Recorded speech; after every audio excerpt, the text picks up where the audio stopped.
again, I'm just gonna make this as casual as possible. So, like this. So, just a brief introduction. I used to be a ballet dancer. I came to New York 24 years ago. $2,000 in my pocket and tourist visa.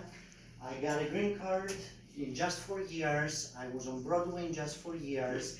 And as you know, you never work always as an actor. So in between gigs, I placed an ad on Craigslist and I became a handyman. And that was the birth of my design studio. I was a handyman, and then I became a painting contractor, then a general contractor, which led me to start designing our renovations, and eventually this developed into a full-on high-end interior design studio.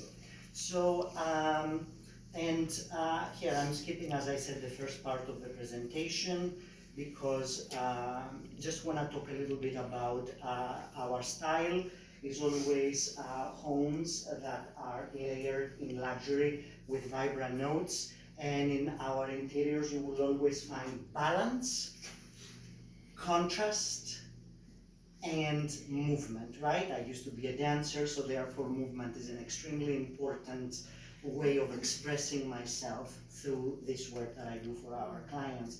They are very rich, sophisticated designs that are always very current. So even in our most classic residences, and even when our clients say, Francis, I really like traditional, I want something timeless, I want something classic, we do that. What we don't do is feeling a place lives in the 1980s, in the 1990s, or in the 1900s. So even though there can be a classic aesthetic, the designs will always be very current. What we design today will be 2024. This is 2023. So our mission is to create impactful interiors that carry the essence of the humans that live there and inspire confidence in them in their daily lives. And in this very home that we're all here, Mitchell's seller, and before that buyer, and my client Alicia, literally is the most wonderful human being with very rich cultural heritage. And you know, her dream neighborhood was always Harlem. So she saved all these years and was able to purchase in this new construction beautiful home, but she wasn't necessarily sure how she would get there. And I'm very thankful to Mitchell for making this introduction. And in general, as you are working with your buyers, this is their biggest challenge. Everybody wants to live in beautiful homes that are also functional. They just don't know how to get there themselves. So my job as an interior designer is to come to a home like this, get in-depth conversation with our clients of how they want to experience the space, how they entertain, what are their morning habits, what are their traffic patterns in the space, identify all of the challenges that exist in a space, and then come up with a cohesive plan that first and foremost is functional and practical for us to dress the space. So a lot of times when people think of interior designers, is these flamboyant creatures running around, oh my God, it's gonna be fabulous. No, interior design is a very thoughtful process that for us first we need to address the needs of the homeowner, and then we decorate it. And this is what you are gonna be seeing here. So the focus of this Lunch and Learn is mostly about how to solve challenging spatial problems and how we address lighting in new construction. Okay, so I want to focus on two homes. This very home that we are in here, 300 West 122nd Street, as well as Waterline Square. What I want you to see here is that these are both the living rooms. We have some major challenges. First of all, they are deceivingly small. Even though we have here 12, 15 people, you are in this space, it doesn't feel small. The reason why it doesn't feel small is because it has been so thoughtfully laid out, and there is so much sitting everywhere that it actually no longer feels small. This is a small living room in general. And so is the Waterline Square. Moreover, this corner here, for the most people, it would be considered a waste of space. There is not much you can do with it. A regular consumer, a first-time home buyer, they are going to have the hardest time placing a sectional sofa. And who doesn't want a sectional, right? So that is challenge number one. What happens with this corner? Challenge number two is, I'm gonna show you here in the next slide, is the developer, and this is my pet peeve with all developers, they put lighting in concrete ceilings, which you know you cannot chisel concrete ceiling.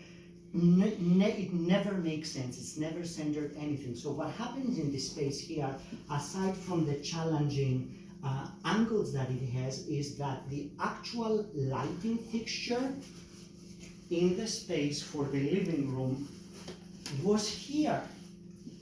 It's not centered from the counter to this wall. It wasn't centered to nothing. And because we were not able to chisel the wall, one of the first challenges is based on how we wanted to lay out the living room, how we can have a lighting fixture here. So we designed this a floating element that went through different reiterations. That was proposal number one. You see how we created this floating element to kind of mimic a smaller floor plan.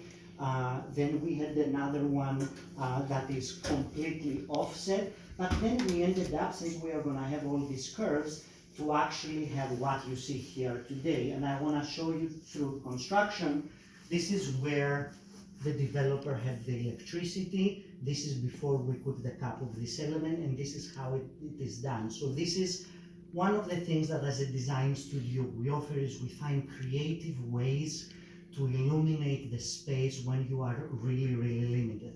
But most important, what I want to bring to your attention is what it's really hard to visualize in here now that the place is fully furnished, is the challenge that this wall and this back wall are not parallel to each other. And what we were able to achieve with the furniture layout is we cheat the eye and we actually square the space without this being a square space. And we were able to do this with a couple of things. Number one, the important thing when it comes to a design is how much a television is important to their lives. And Alicia absolutely wanted a TV. I can tell you that if TV was not needed in the living room, and it's not always necessary that, it's okay, don't worry. It's not always necessary that the client wants a TV in the living room. Sometimes the whole floor plan layout could have been completely different. So for Alicia, it was very important that she can easily house 8 people for entertaining and also have a steady dining, which is what is happening with that banquette. So the way we solved the problem in here is we got a broadroom, because believe it or not, on this project had a modest budget, and we had to stay within budget. We got a broadroom, and we shaped the perimeter of the rug as you see, so that this side of the rug is actually parallel to this wall, but then it embraces the room all the way around. And in essence, what the furniture is doing, look at me, I'm twirling, it's actually a circle. So the way we were working with the client, as I took an empty floor plan and we drew a circle and we say, okay, well, how can we pull things? Who can pass through? How can I reach this corner?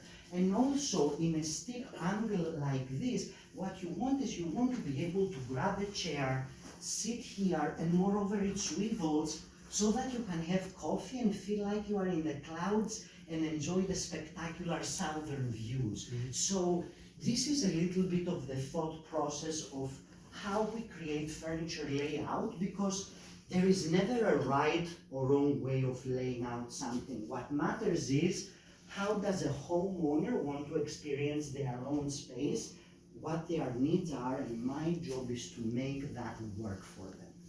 Moreover, in challenging spaces like this, one of our signature moves is we try to find furniture that are very sculptural. So what is happening with this sofa, because it doesn't have a solid back, it kind of dances right in the space. And what is really nice is that both of the sides can serve, you can sit and lounge here and have the view. You can dip in the seat and enjoy the TV, and you can still enjoy the TV from the dining area as well as here. Another thing that I want to show you is lighting in here. So I'm going to turn off all of these lights. As you see in the space here, let me do the kitchen, yes, and turn off the light.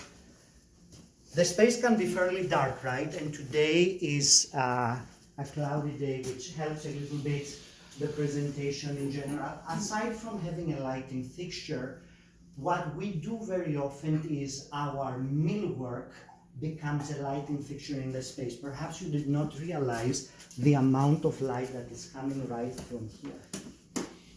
Oh, where is the switch? So we have these two sconces we added, but we also have this entire thing. So look how much brightness and a wow factor, a unit like this, that kills many birds with one stone. Not only it becomes a focal point for this wall, it created a room for the banquet, additional shelving for display, and in general, it's a wow factor. Again, some of this millwork is part of, Francis Interiors vocabulary of line of work. So here I'm turning all of the lights again. So this is what has happened in this very space, and I want to move a little further. So this is how we got the space, and some of you already noticed the developer, incredible developer. This is a fire curtain that it was required from DOB, so in case there is fire, the alarm sets off, this curtain comes down and protects. But this was the only wall where we could put the TV. So we created this floating panel here with access to when it's needed. It's actually not the electrical panel, it's a fire alarm mechanism, so that we can actually hang the TV. And a local lady asked me earlier, is this TV where it's supposed to be? Well, if this was a TV room, the television would have been 10 inches lower. But because this is a living room, we found the perfect balance between this looking like a picture on the wall, but also being optimal viewing, both from this seat as well as this seat. And when we designed this wall, the idea was that we'll be able to put other pictures, because this is the frame TV that you can display museum quality art from all over the world. So this could become a mini gallery wall. So this became this. And this is how we saw the space. And this is what we came up with, which you are currently experiencing in person, and a little further close up. And for those who had an opportunity to walk back in the bedroom, what I wanted to show you is that as interior designers, we grab challenges and turn them into opportunities. So what was happening in the bedroom is, you see there was this column. So when somebody wants a queen size bed or a king size bed, then on one side the nightstand is not able to go all the way back there. So obviously what you do, you want to flatten the wall. But Francis Interiors doesn't just flat things out, we also create sexy illuminating opportunities. So instead of sheetrocking this entire wall, we left 4 inches to create this sexy cove that has a hotel feel. We do have now a flat wall that is dressed in a beautiful velvet suede material. We gave this oversized headboard, it gives a luxury boutique hotel, and we also have a beautiful lighting accent that, in fact, when buyers are coming here, they're like, oh wow, that's sexy. And that's to say is that when you refer us to your buyers and we design the place, just like Mitchell turned to Alicia when we were there, it's like, Alicia, can I please put it right back in the market? Now, what happened is Alicia actually relocated and she did put it in the market, but when we touch a property, you will want to resell it on the spot. And it's a beautiful, sexy bedroom. The room is long and we accentuated the length of it with rug that has, stripes, and in general is a cozy home. And what you might experience in the space is there are 2 more rooms. What happened is we actually designed the whole space, but Alicia wanted to execute it in phases because of budgetary restrictions and a lot of clients. So I always say is that most design studios We are perfectly okay in when the execution of things happens, but we always like to design the home at once because we need to create the story, have everything ready. And when the client is ready to execute each room, then the only thing that we need to worry is execute this room, and then we don't have a cacophony. I'm gonna take you through very quickly another most challenging space, which was Waterline Square. This was also a living room that has an angle, but the biggest challenge there was not just the angle in that corner, but the structural column. And correct me if I'm wrong, most of new constructions, they have this column and people don't even know what to do with it. Well, this is what you do with it. What you do with it is you try to make sense of it. And I don't know if you realize, we are not a one pony trick, but this sofa is the exact same sofa here, even though it looks completely different because it's dressed in velvet. But in essence, this sofa, it kind of takes the heart because of this indentation here. So you are still able to pass behind.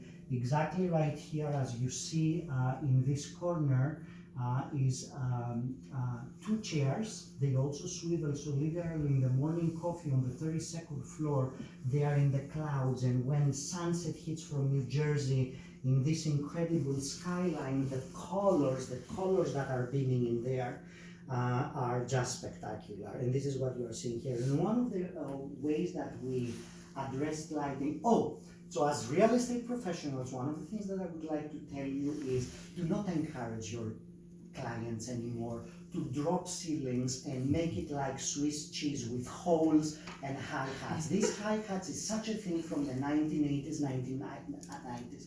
No more hi-hats. There are so many more beautiful ways to illuminate the space. So what we did here is we took the parameter of the floor plan, and 6 inches is we installed flush to the ceiling a line light, but it is so bright that it's enough to illuminate the space.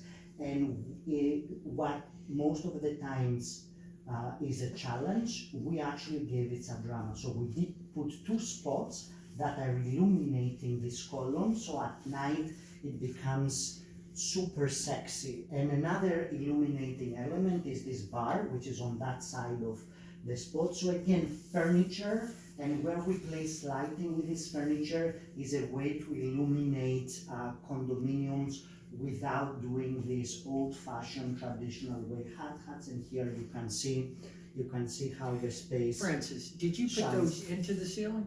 The lights? We did. Okay. Because of some duct work, this particular apartment already had approximately 1.5 inches of dropped sheetrock, which with 1.5 inches, no matter what, you cannot install hi-hats. You need much more height. Right. So we were able to chisel the sheetrock and be able to create this illuminating effect. And here is another example. This is the second bedroom that turns into a bed. We do this a lot. However, the husband of the family was a baseball coach, so that is his man cave, all of his baseball memorabilia. But then again, this piece of furniture serves as a lighting fixture into the space. And we did another sexy cove here, so there is light comes throughout here, rather than dropping this entire ceiling and having it filled with hi-hats. So this was a quick rundown, and I'm sorry I was talking fast, about things to keep in mind with all the challenges as you are showing buyers apartments in new construction, a little bit of Francis Interiors thinking and how we work, how we solve these challenges. And if you ever need help with one of your buyers, I will be more than happy to accompany you and excite them even more about the potential of their home. So thank you so much. Enjoy the salad and pizza, and let me know if you have any questions. Thank you.